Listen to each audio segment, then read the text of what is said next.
Welcome, Rajiv. Hi, Davina. And let me get your take on this. How significant is the Indian slowdown? I mean, the significant and deep, etc. I mean, I'm not sure about that. Yes, we in the government are very cognizant of the fact that there have been downward revisions of our growth forecast, which were about 7.3% to begin with, but now the lowest that I've seen today is 6.2. But that 6.2 is a deep slowdown. I mean, that's really isn't that bit going over the top? Because I think many countries will give their left leg to get 6.2%. For the year, for this.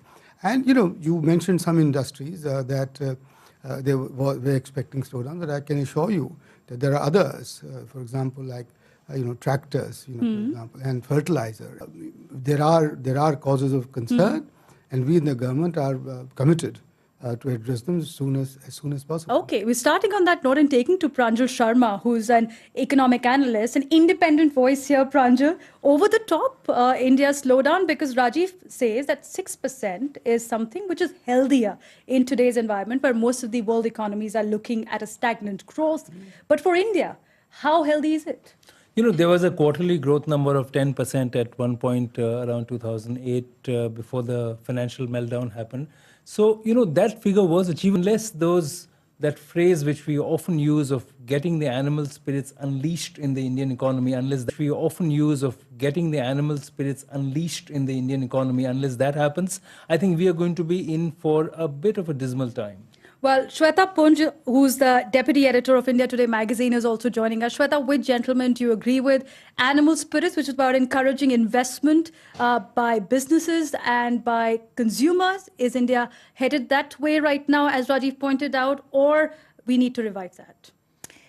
Well, let me begin by congratulating Rajiv on his optimism. I love that. And of course, if the government says that it's all gloom and doom, then there is really no hope in hell. So, I love the optimism, but I have to agree with Pranjal here that things are grim.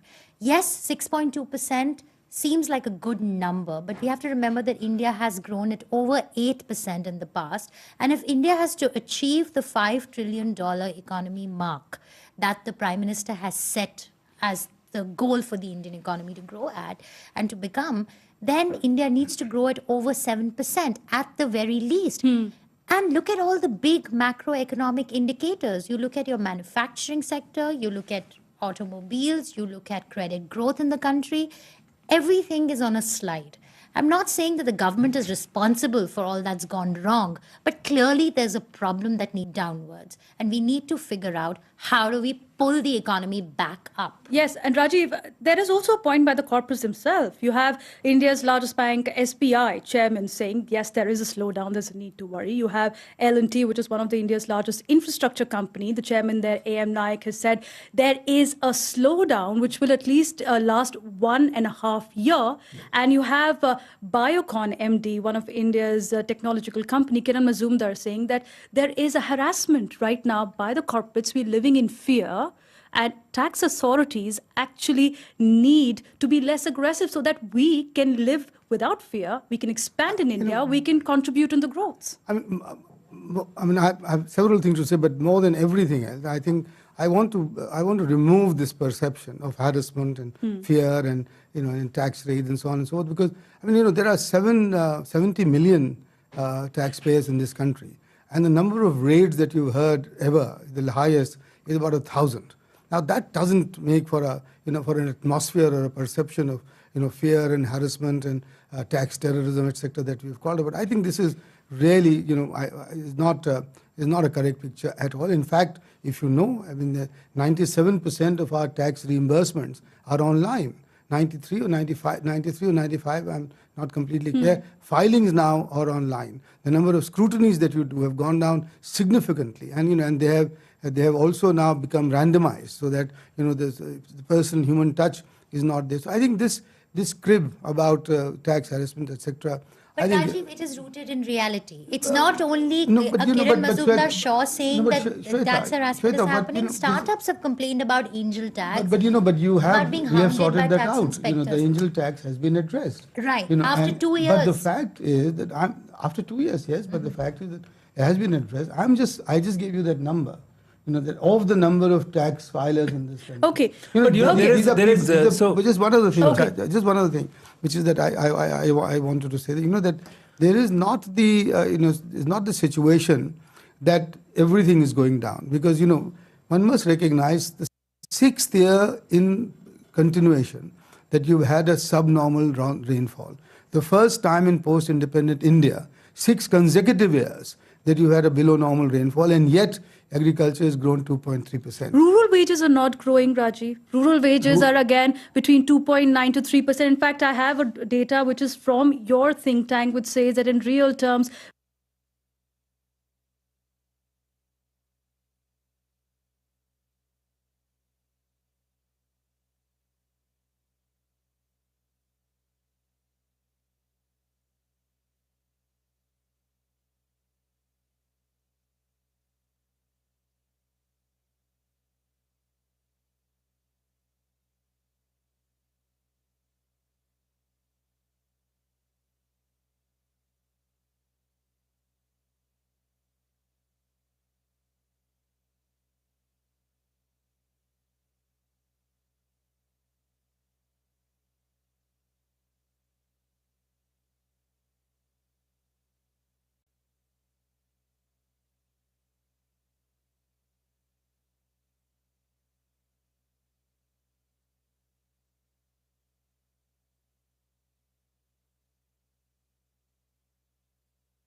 growth that is coming from is from the sectors that has always come from, which is the services sector, and which have shown still are holding up quite nicely. Thank you. And and there is, for example, now you've crossed 10 million tourists, foreign tourists in this country, again for the first time. So that's where its growth comes from.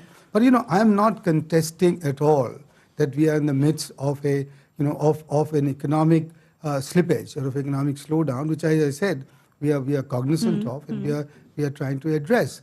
But to paint a picture of sort of doom and gloom as if there is no end to this, I think that's not. okay, So, Pranjal, you speak to corporates. What are they saying? Right. Yes, So, go Devina, ahead. let me address 2 points. One to Rajiv as well. One, let's understand, stepping back, that there are certain things which are happening in the governance system in the country which were essential, and those have contributed to the slowdown. So the completely new tax system of goods and services tax, which has created one tax market out of 29, was absolutely essential, which also means that you really have to shut down parts of it and recalibrate everything. And that transition creates a slowdown. So that's inherent in the change. If we had not done that, believe me, even 6% would have been difficult right now. So I think that's essential.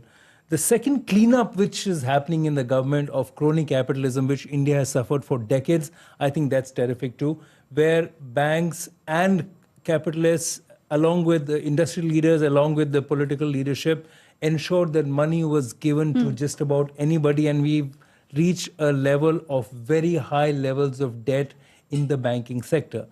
That cleanup is happening, and that is also that's an essential cleanup, but that's contributing to the slowdown as well. But coming back to the tax issue, which Devina, you raised, and Rajiv, you're responding to, what is happening today is a crisis of confidence. because of this entire cleanup, the trust and confidence between the government and the industry, the bankers and the borrowers has broken down. Everybody is worried about what will be the implication of any decision that I take. And unless that confidence is brought back, unless we do something in the government to say that, look, we are going after the rogues, but we're going to keep you guys okay, that message hasn't come through yet. Well, in fact, yesterday, the Prime Minister did mention in his speech on the Independence Day occasion of India, saying that the wealth creators from India Inc. should not be eyed with suspicion. Yes. And they are the people who are contributing to the growth of the country by creating jobs. That was a wonderful message. It was a message, exactly. And Rajiv, my question to you is, what is being done then by the government? What are the steps, apart from sending the message? What are the steps being taken?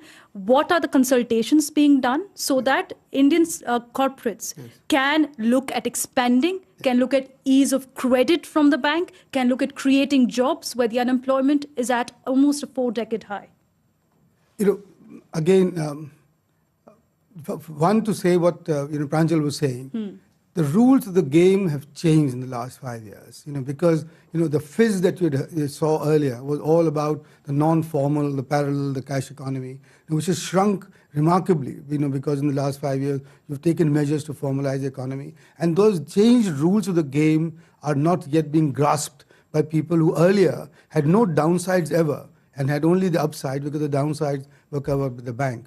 Now, on what's being done, I think the measure in the budget itself, you saw there are, I think, about 11 specific announcements on improving or on encouraging the private sector to invest, including for the first time saying that even the railways, would have their tracks and the trains itself, etc., opened up to the private sector. But more importantly, you've just seen there have never been ever a consultation with the industry and all stakeholders after the budget. And many people sort of asked me, what's going on? But Rajiv, what we should do, I think the government should do as a radical measure, do away with the annual budget. I'll tell you why, Devina. Because say that this is the policy and for the next 5 years, we are not changing it and let's go and run for it. I have to agree with that. I think policy uncertainty has really unnerved people. It's unnerved investors.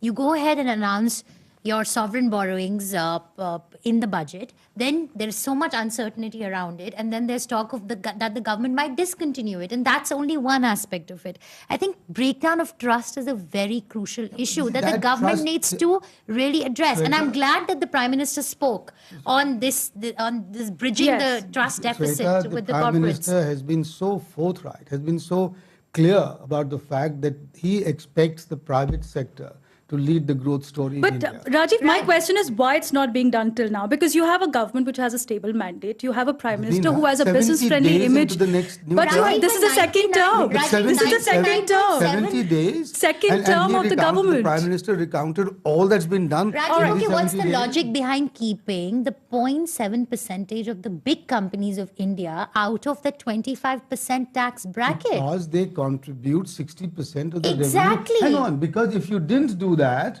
your bond yields will hit the sky, and as a result of which all of corporate lending, etc., the rates will go up and the transmission will stop. Now you have to choose, Shweta, between fiscal discipline. When this government came into office, the fiscal deficit more than 6%. So you have to choose between fiscal discipline and creating jobs. Look, the other thing, unleashing the animal spirit. I would just yes, go ahead, Rajiv. Your statement about the 4-decade high is wrong. Because, that PLFS survey... That is your government report of the NSSO, and I remember interviewing you on you, Rajiv, and that time the report hadn't come out, but this is the report. New methodology. They are using educational criteria to segregate or to categorize the people they've interviewed. So you're saying that the numbers are wrong? I think so, because I tell you why. For the first time now, we are beginning to collect our job numbers.